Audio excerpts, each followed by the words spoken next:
Certa feita, indagando o nosso querido Raul Teixeira sobre a Juscelma Coelho, as palavras dele foram: a nossa Juscelma é do bem, é uma trabalhadora incansável. E nós podemos ler algumas rápidas frases de sua biografia que podemos encontrar em qualquer search engine, mas todo espírita carrega uma biografia muito pessoal, desconhecido da maioria, que é o testemunho silencioso das lutas que ninguém enxerga, são as condecorações da alma, as cicatrizes da maledicência, de tudo aquilo que o cristão espírita sofre por vivenciar o bem no mundo onde muitos comprazem no mal. Mas reza aqui o search engine que Juscelma Maria Coelho nasceu em Conselheiro Pena e hoje nós não vamos fazer a gafe de dar a data de nascimento. Filha de Anselmo Antônio Coelho e Julieta Maria Coelho, formada em pedagogia, com especialização em administração de empresas. Sempre muito católica, frequentava semanalmente a igreja, participando do coral de adolescentes e da cruzada eucarística e tinha verdadeiro preconceito para com o espiritismo. O motivo que a levou a uma casa espírita foi acompanhar uma amiga que estava muito doente e que queria ir à União Espírita Mineira. Ela conta que na primeira vez que foi, alguém falava a respeito de Jesus de forma tão profunda e bonita como nunca tinha ouvido antes. Surpresa, pois não sabia que o espiritismo falava nele. Começou a pesquisar e estudar. As primeiras orientações sobre o espiritismo recebeu de Dona Euritmia Cravo Prata, filha de Dona Maria Modesto Cravo, espírita convicta e uma das fundadoras do Sanatório Espírita de Uberaba. Há cerca de 30 anos, tornou-se espírita, começando sua trajetória na Associação Espírita Célia Xavier, onde até hoje faz palestras, convocada pelo médio João Nunes Maia para atuar na Casa Espírita por ele fundada. A SEMAN sempre se empenhou na divulgação da doutrina espírita. Palestrante espírita desde 1975, tem trabalhado como expositora no interior de Minas e em outros estados. No Brasil, já fez palestras na Bahia, Pernambuco, Rio de Janeiro, Rio Grande do Norte, Brasília, Paraíba, Paraná, Ceará, Goiás, Alagoas, Amazônia e Piauí. No exterior, ministrou palestras espíritas e nós temos a satisfação de dizer que a nossa querida amiga aqui se encontra pela terceira vez no Luz Divina. Já fez palestras e entrevistas para os cursos de teologia da Universidade Católica de Minas Gerais. Juscelma Coelho é atualmente presidente da SEMAN e da editora Fonte Viva. Na SEMAN, atua também como membro da coordenação geral da Pomada Vovô Pedro, como coordenadora da reunião de tratamento e como tarefeira voluntária, onde se fizer necessário, porque espírita de verdade não escolhe tarefa. É também vice-presidente do Grupo Espírita Fabiano de Cristo, presidente do Grupo Espírita Arthur Bernardes e coordenadora do programa espírita de rádio Nova Luz, em Belo Horizonte. Uma tarefeira incansável. Eu peço a vocês, então, que recebemos acaloradamente a nossa querida Juscelma Coelho.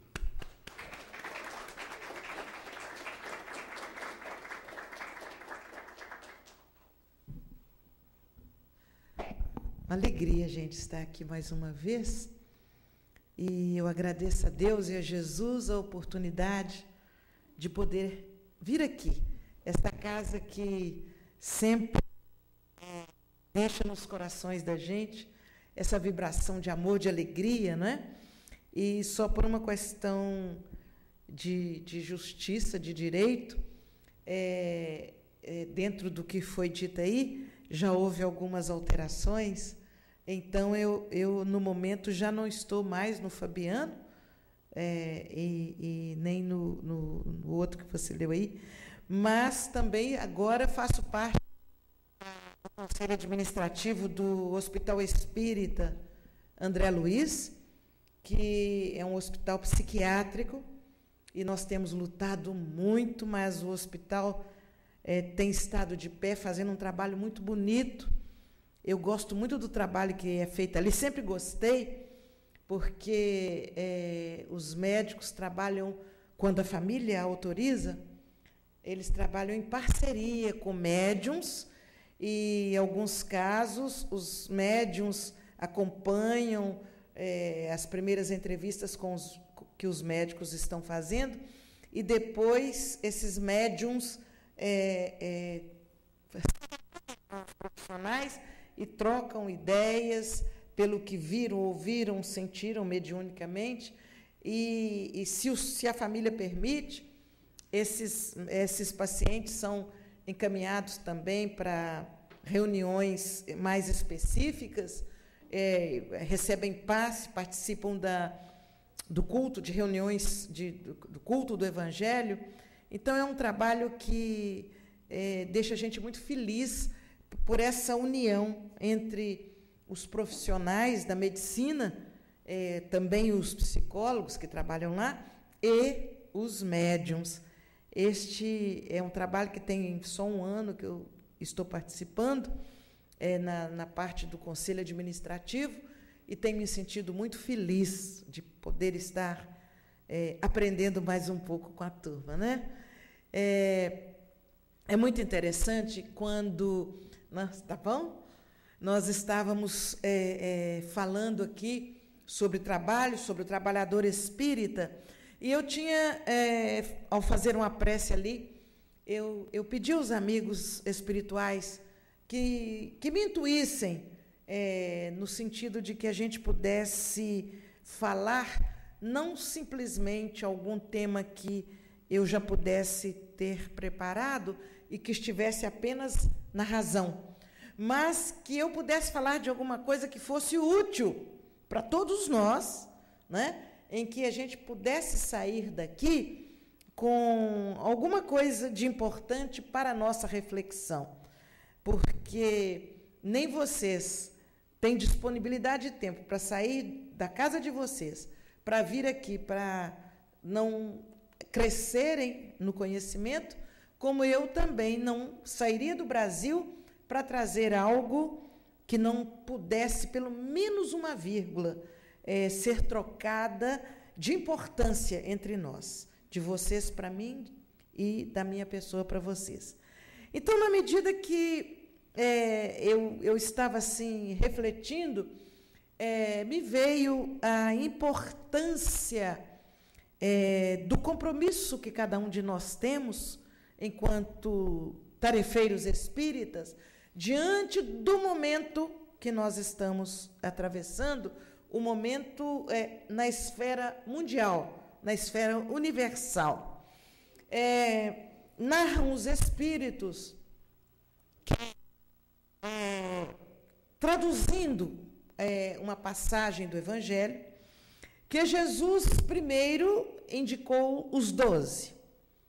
Aqueles 12, eles aceitaram o compromisso, alguns com muito entusiasmo, outros uma obediência quase inexplicável para eles.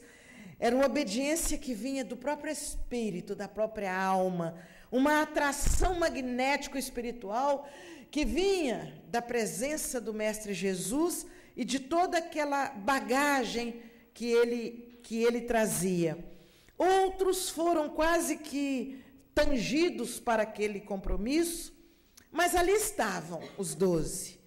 E, de uma maneira ou de outra, estavam desenvolvendo o seu trabalho. Mas haviam outros discípulos que seguiam o Mestre sempre, por onde ele ia, por onde ele passasse. Ali estavam outros discípulos, alguns atraídos pela fama do Mestre, outros pelos belíssimos resultados, mas muito mais racional, no sentido de participar de algo que é importante. A gente vê isso no nosso movimento, que depois que surgiram os filmes espíritas, depois que se concretizaram a nível dos meios de comunicação, a importância da doutrina espírita, quando Chico é eleito num país tão grande, com tantas histórias e tantos movimentos, quando ele é eleito primeiro o mineiro do século, depois o grande brasileiro, isso vem trazendo um grupo de pessoas para as nossas casas que nos chama a atenção. São estudantes, são pesquisadores, e eles chegam ainda conduzidos muito pela curiosidade. Já não é tanto pela dor como muitos espíritas do passado foram levados às casas espíritas pela dor, pela aflição, pelo sofrimento. Hoje nós vemos muitos chegando assim, curiosos, querendo saber mais, querendo entender mais, buscando uma solução, às vezes, para aqueles problemas que suas mentes propõem. Então, aconteceu isso na época de Jesus. Muitos foram chegando e aqueles 12 por ali estavam trabalhando, seguindo Jesus. E Jesus, sabiamente, como não poderia ser diferente, ele chama os 70. Ele chega, alguns falam em 72 e outros em 70. De qualquer forma, estamos na dezena 70, não é? Então, ele chama esses discípulos que eram mais assíduos e delega a eles a tarefa de também sair em nome dele e em nome dele agir. E assim como ele tinha feito com os 12. Então, eles saíram entusiasmadíssimos. Afinal de contas, Jesus tinha dado a eles a oportunidade de, em nome dele, curar, né? Em nome dele, esclarecer, levantar caídos, ajudar. E eles saíram, desenvolveram as atividades que estavam sob suas responsabilidades e voltaram. Mas eles voltaram no entusiasmo, descreve João e descreve Lucas. Eles voltam num entusiasmo quase infantil. Mas o entusiasmo deles era porque aconteceram fenômenos. Então, eles viram pessoas paralíticas andarem a partir do comando de voz que eles deram, em nome de Jesus. E eles viram pessoas que não falavam voltarem a falar. E aqueles fenômenos causaram neles uma alegria muito grande. E eles então voltam para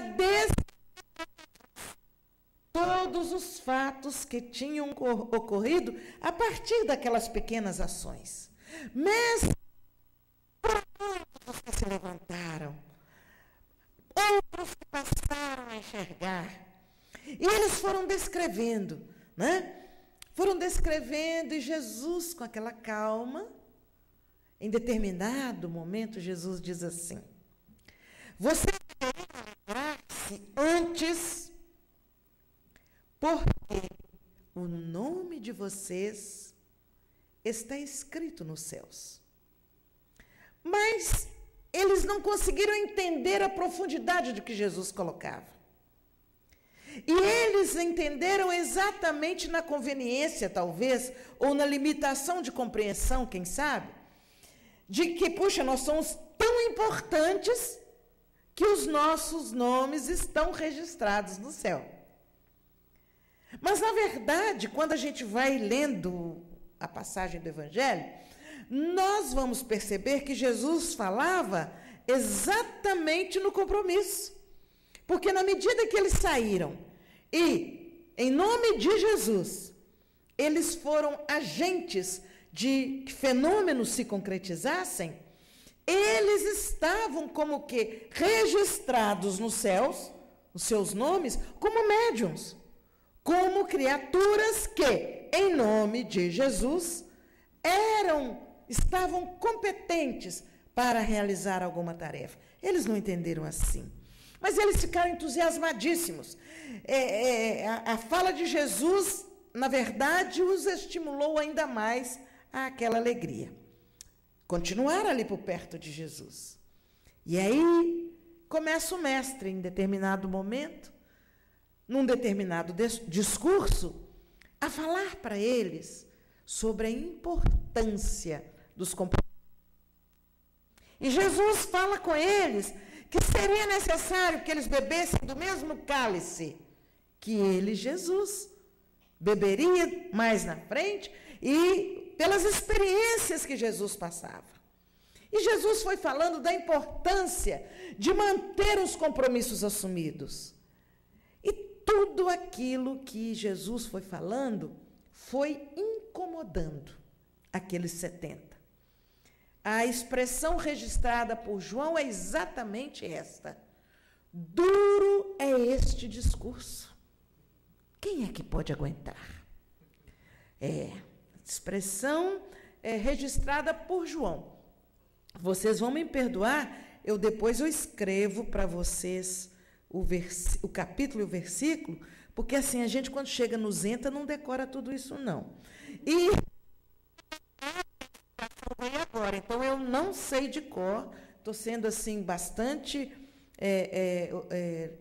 humilde para dizer para vocês, não lembro de cor. Eu vou depois pegar o capítulo e o versículo e eu passo para vocês para que vocês possam ler essa passagem, que ela é muito bonita. Então, duro é este discurso, quem é que pode aguentar? E vivamente eles foram se afastando aos poucos. Por que vivamente? Se eles se afastassem de uma só vez, ia chamar muita atenção. Afinal de contas, eles seriam ingratos, porque Jesus tinha delegado a eles. Em nome do Mestre, eles tinham curado, eles tinham retomado a força, as condições de tantos. Então, eles começaram a se afastar. Um afasta outro, e eles vão se afastando. Então, um dia, Jesus pergunta para Pedro: onde estão os outros? Eram 70. E Pedro responde: se foram, Senhor. E Jesus, é um diálogo que eu acho muito profundo. Jesus pergunta para Pedro: e vocês também não vão? E a resposta de Pedro é uma oportunidade para a nossa reflexão profunda. Pedro diz para Jesus: para onde iremos nós, mestre, se só tu tens a palavra de vida eterna? Para onde iremos nós, mestre, se só tu tens a palavra de vida eterna? Então, essa resposta de Pedro nos coloca numa posição clara de entender a postura dos 12. Eram poucos, só 12. Eu digo só com